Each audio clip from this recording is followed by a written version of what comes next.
Welcome, Greek U Nation, to episode number 521 of the Fraternity Foodie Podcast. I'm your host, Mike Ayalon, CEO of Greek University. I'm a speaker and an author. Our fifth book just came out. It's called Perseverance and How to Be a Great Fraternity or Sorority Alumnus. So I want you to go and pick up that book on Amazon or Barnes & Noble today. We call these episodes the Fraternity Foodie Podcast because there is nothing like great food to bring college students together. Fun fact, I love interviewing creative entrepreneurs that just never quit. While many people see the success on stage and they think that it's a straight line to get that success, nothing is further from the truth. Your next success is actually waiting for you right around the next corner. But the real question is, are you willing to never quit in order to find your biggest success in life? Our next guest is going to talk about living a life without limits and her mindset for success. I think it's going to open your mind to what's really possible in your life. Vivienne Kjönö, born in the beautiful city of Stockholm, Sweden, continues to lead a vibrant international life. Mykonos Blue is her first children's book. She eagerly jumped into writing this magical tale by becoming a young explorer herself.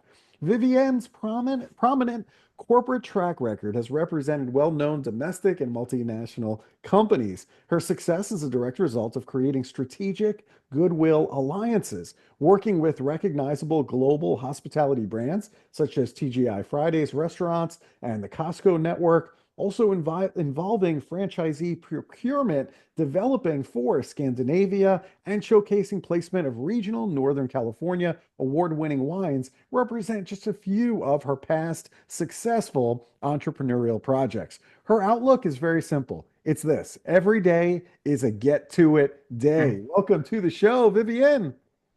Hey, Michael, thank you. And thank you for your students and audience to wanted to explore life and expand. And as I in my 20s, I was I was a very when you're young, and I consider myself still young, I'm still an explorer. I went to San Francisco. I hadn't finished my college degree. I got bored at University of Nevada, Reno. I was a pre-med student, and I found out I had no skills in sciences. So off I go. I drive to San Francisco. I don't have a degree, and I need a job. So I'm sitting in the Bank of America building in their public cafeteria. And this gentleman said, "May I sit down?" And I said, "Older gentleman." And he just asked me what I was doing in the city. And I said, I was looking for a job.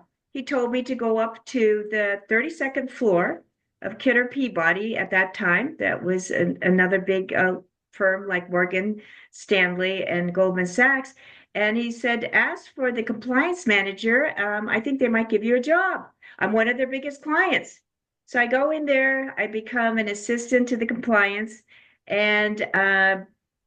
and I was making such little money. I was starving, but I had one skill. I enjoy people, and I'm a good tennis player.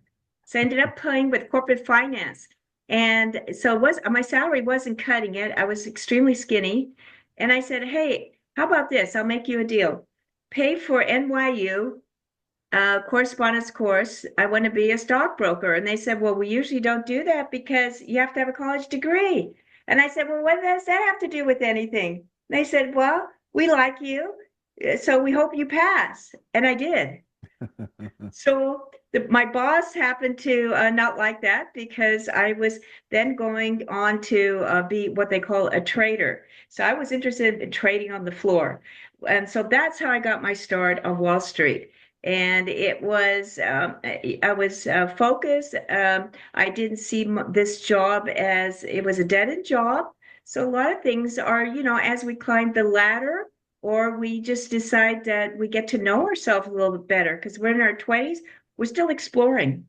Okay, we're figuring out, hey, does it feel good to be in the stock market? Do I want to do finance? Hey, what are my options? So Yeah. that's how I got started, and I learned a lot. I learned the golden rule is you learn to cut your losses. So as entrepreneurs, as we begin our life, we always fall in love with our deals. Well, let me tell you something. It's okay. You should fall in love with people, not with your deals. Mm. And being successful is know when to cut your losses. So that was a big takeaway. Also, risk and reward ratio. That's important in life, personally and in business. Mhm. And that goes with cutting your losses. There's Morgan Stanley of that big bank in New York way back when. He said a properly funded deal will make you successful. Well, hey, when we start as an entrepreneur, we don't have any money, but we got great ideas. Mhm. So now with marketing and everything else today, and using Fiverr for our design needs, getting our website, which, okay, it is still a good platform and it's our front gate, then using our social media. So the barriers to entry has kind of been knocked down a little bit today for entrepreneurs. So I think Mhm. that's super. I do. I completely agree with you. I think, there's another really good book out there. If my listeners haven't read the book yet, it's called The World is Flat, written by Thomas Friedman.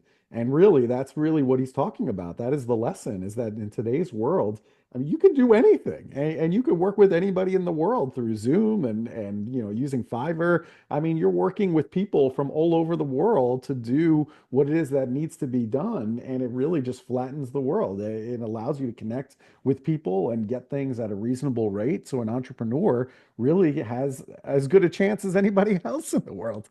And so it's beautiful. It's a beautiful thing. It is. It's like I read that Elon Musk is he started PayPal, but one of his roommates came up with the idea. Mm, So I think as an entrepreneur, you don't have to be so much as an innovator as you know how to assess opportunity. yep. So like the Bow system, right? It's the standard. Hmm. Hmm. Same thing. So we just reinvented a better mousetrap. Right.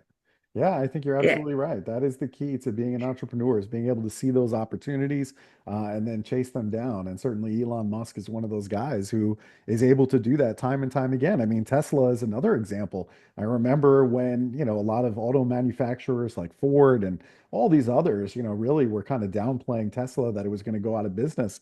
And you know what? Elon Musk saw something that, the others really didn't. They easily could have capitalized on that, but they didn't. He saw something in them, and he was just determined to fix the issues that they were having. So it's just determination and seeing that opportunity for what it was, right? Yeah, and also laser focus. I have to just pound my fist on that for anyone. And we all define our own success level. Mm, So success can also be a legacy. And what is our legacy? Besides, okay, we like to have money. We have money is like manure. I believe in spreading it around. Spend your money. mm, Spend the money. Spend the money. Keep the money, but spend the money. yeah. But you got to have the laser focus, and you can't um and you shouldn't talk to too many people about your dreams. That's another thing. You need to have laser focus. People like to jump on the wagon saying, well, I mean, I don't see you doing that, or that's just going to be hard. So the naysayers, stay away from them. Yeah, I agree completely. You got to surround yourself with the right people that actually lift you up, right? Instead of Yeah, bringing you down. I think that's really yeah, important too.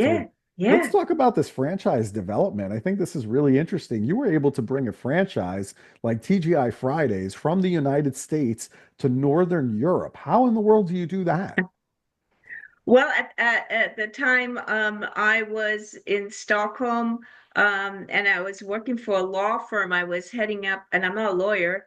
I have a degree in international business, but I was heading up their international joint venture. So I had four other clients I was visiting in Northern Europe. I happened to be in Sweden, and I had to do an expense sheet. And I was tight on my budget with the law firm. So I needed a casual theme or a nice restaurant that wasn't tabletop linen expensive.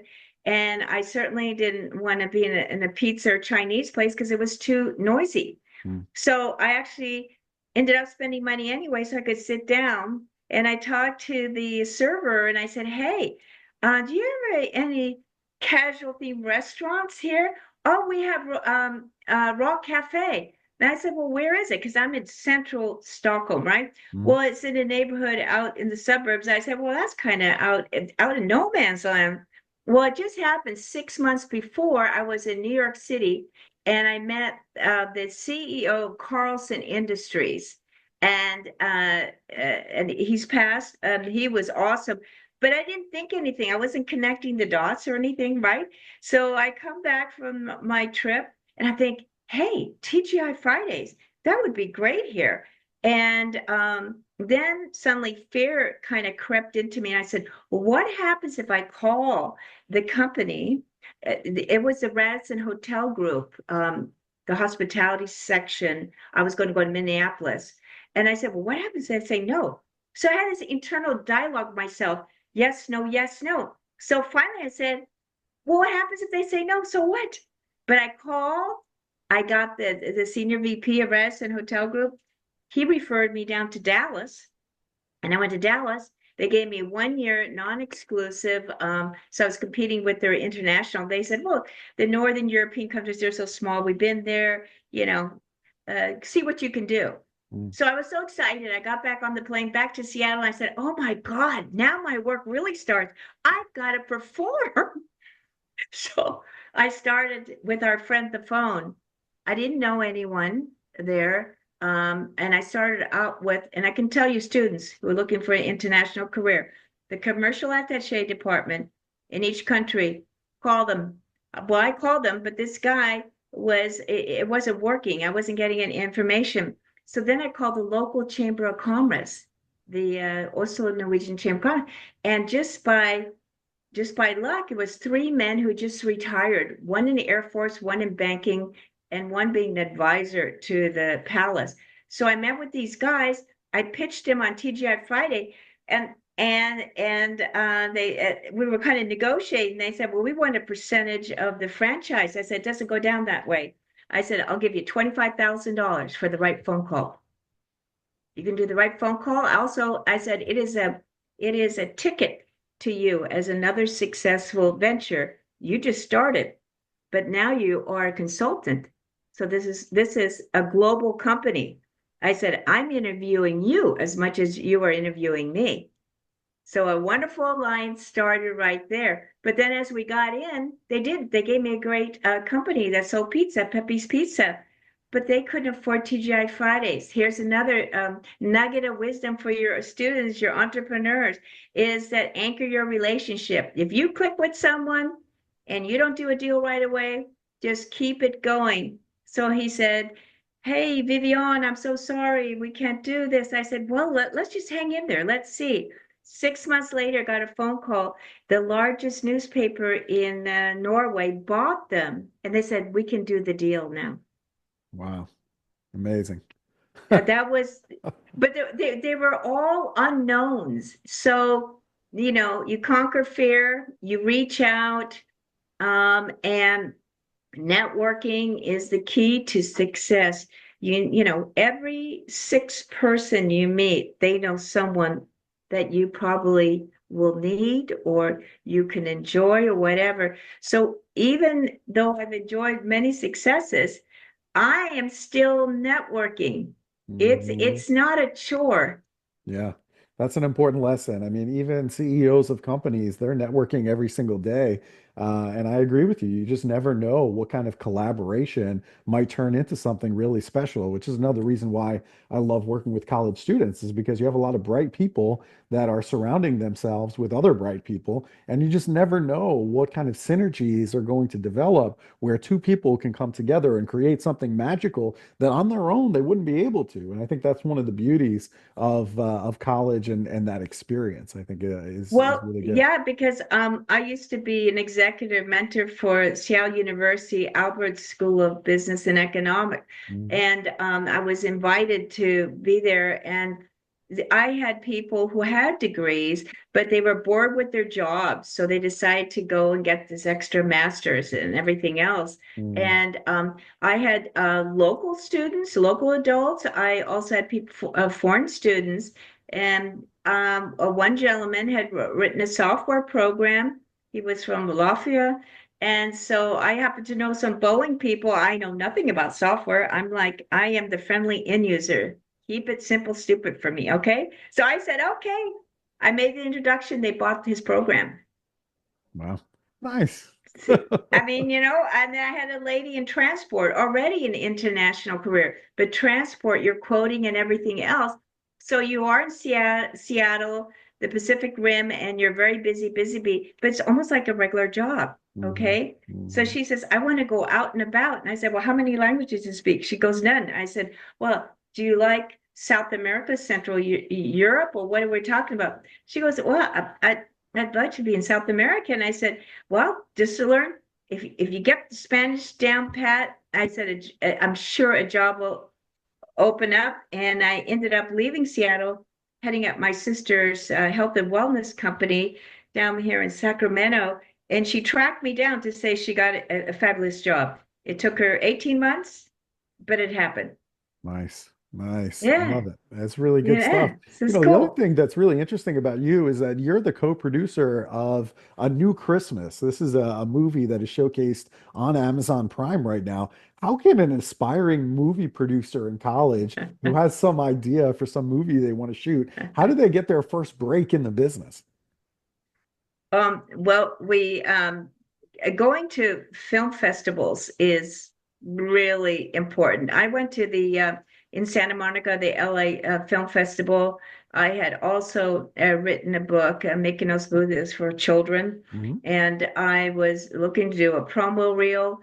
And when I was down in LA, it was so huge, the pavilion, and walking, and you're meeting people who are selling their movies and everything else, Mhm. but you're bumping into people who are producers, writers, and also people who are casting directors, or people who set up sets. And it's reaching out to those people and joining organizations like I talked about, the Chamber of Commerce's and everything else. Mhm. So if you're in, let's say you're in the West Coast, and you're interested, UCLA, USC, they have programs there, but they also there's also organizations in cinematography. You can also volunteer as an intern in the studios. Although the studio network is changing because of our streaming, which is kind of cool. And other barriers of entry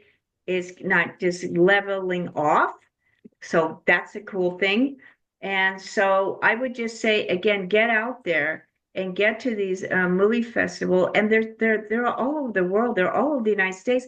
So if you're on a budget, let's say you wanted to go to the Indiana, the Heartland Festival, Mhm. that's huge.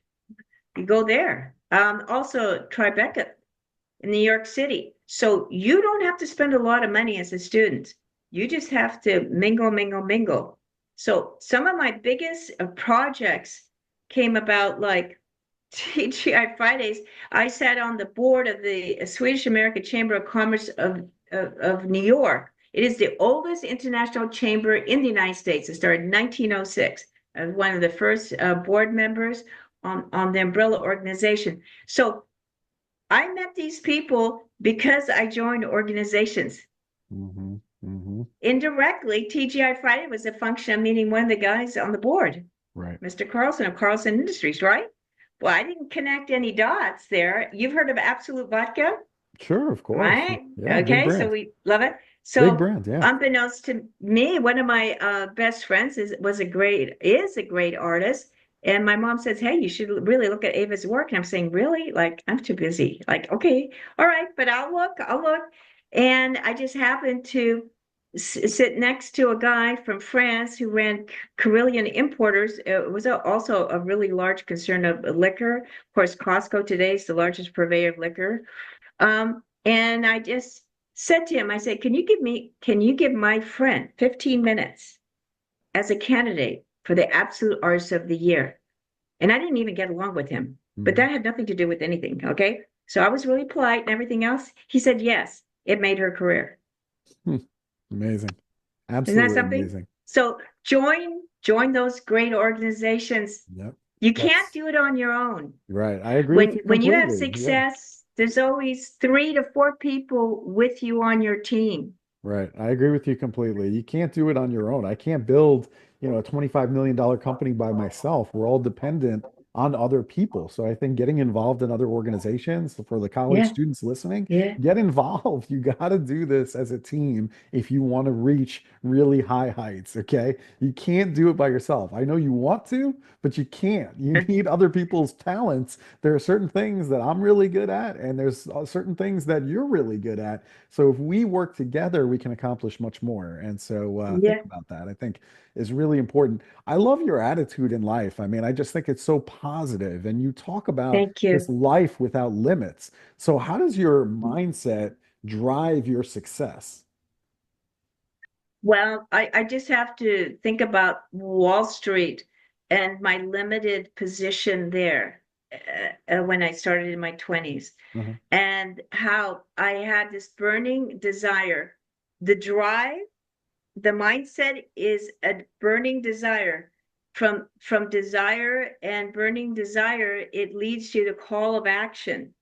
So my call of action on Wall Street was I don't want to make quote minimum wage and be with all these people who are also very talented, but they have broken the economic ceiling. So if money's freedom, we need freedom. That's the reality of life. You define how you want to live. So my mindset in my 20s was okay, I need to go from A to B to C. And my limitation, I don't view limitation, it is what is my target? It's like I call it when I was married, I met my husband at that time on Wall Street because I had to take a class 10 days to get my Series 7's license. I was the only woman in the class and everyone had MBAs. I knew nothing, but I passed the test. It didn't matter. 70% was, the baseline. Mhm. Maybe I hit the baseline, but I passed. And from there, I left the company, started my own company, and it analyzes the losses and gains in Wall Street. And so we took care of everything regarding, sometimes the client was right, sometimes the broker was not right. It just happened my mom lost her whole portfolio at that time as she was a teacher. And it just happened we started this company. I was able to get my mom's money back in under 18 months Good for with you. that knowledge. Knowledge is power. From there, the mindset of going from Wall Street and business and suddenly going to the creative domain, I always thought I would enjoy acting. And the odds of making that is 1 in 10,000. Okay. Well, okay, that's kind of interesting. You have to be between 20 and 40 or whatever to make it. And all those limitations, it's like it doesn't mean anything. It's where do you want to go, that laser focus. And so from my book to writing is coming out in February 2025, 2 books. Royal Crown Betrayal.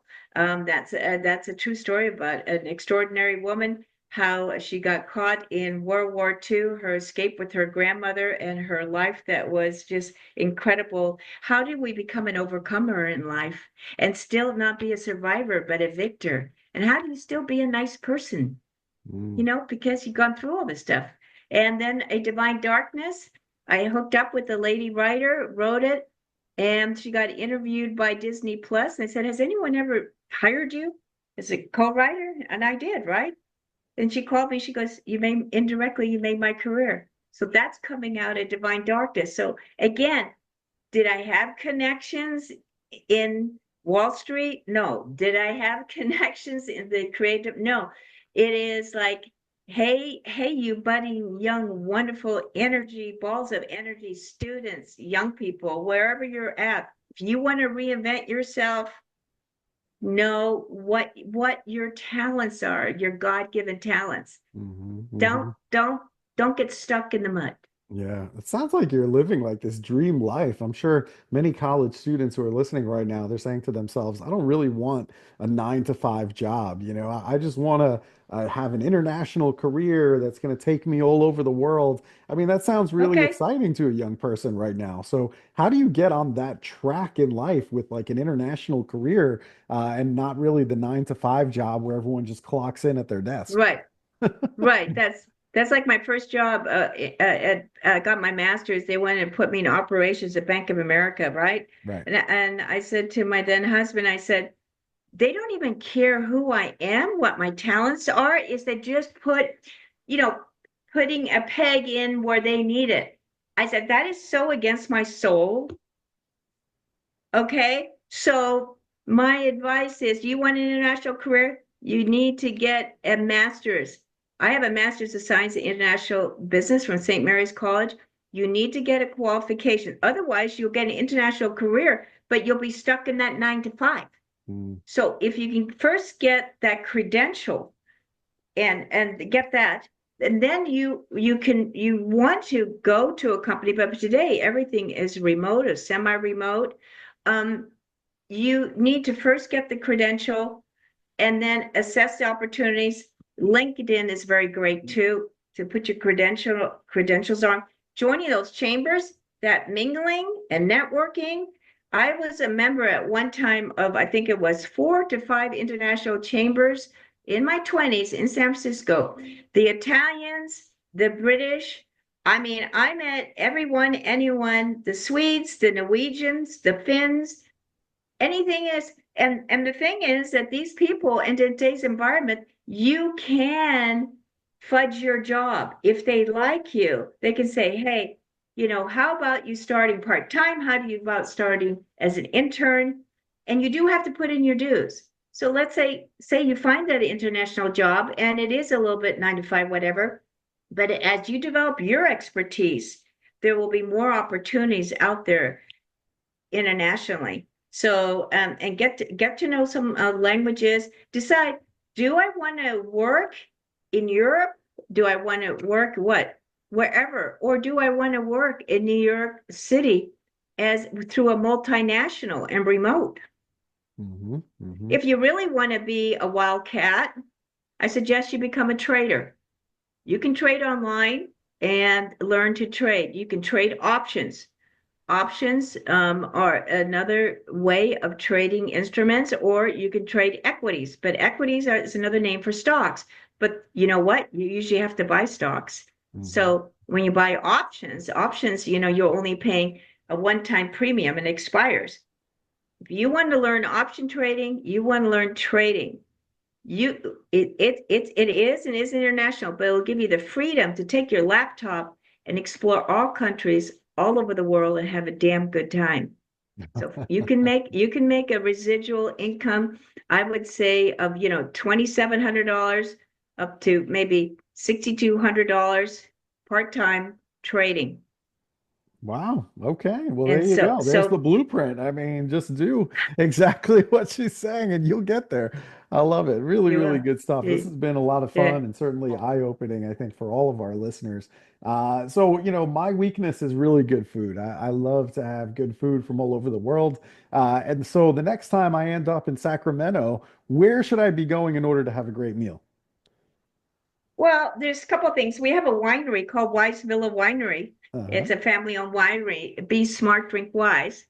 We also have a bistro there. The salmon's great. Hmm. Downtown Sacramento area, Mulvaney is kind of like Nouvelle cuisine. It's kind of like pubish food, but Hmm. really good.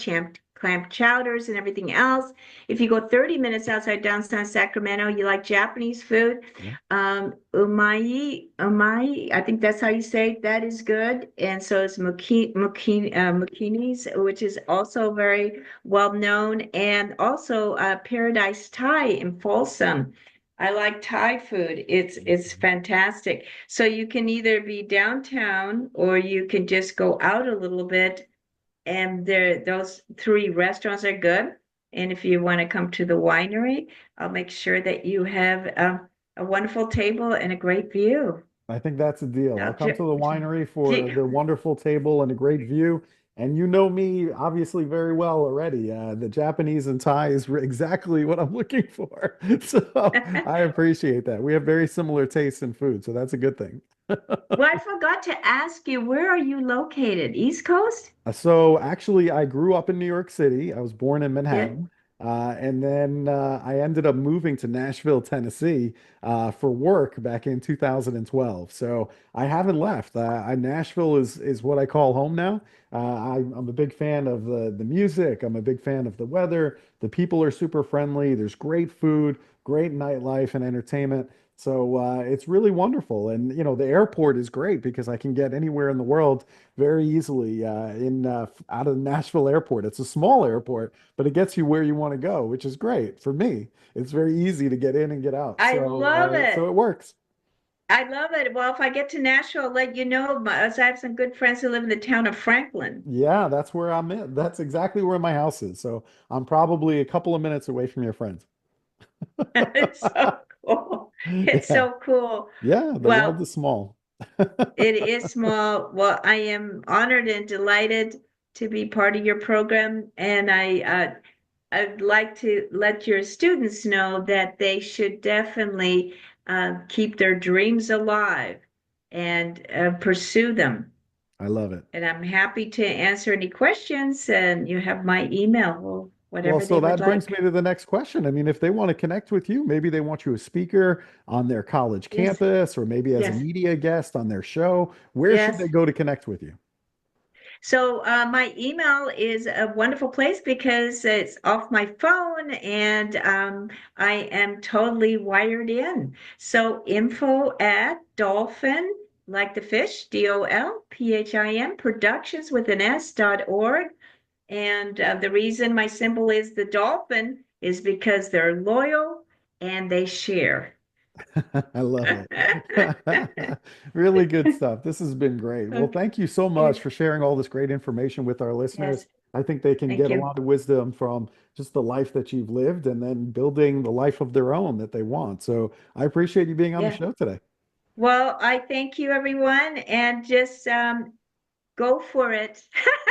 I love it. I love it. Absolutely love Okay, it. take care. Thank you. All Bye right. bye. So, yeah, I mean, now it's every day is a get to it day. So we appreciate it. Thanks so much for being here. To our listeners, if you enjoyed it, I want you to like it and share it on social media. And we'll see you on the next Okay. episode of the Fraternity Foodie Podcast. Thanks for joining us. We'll see you next time.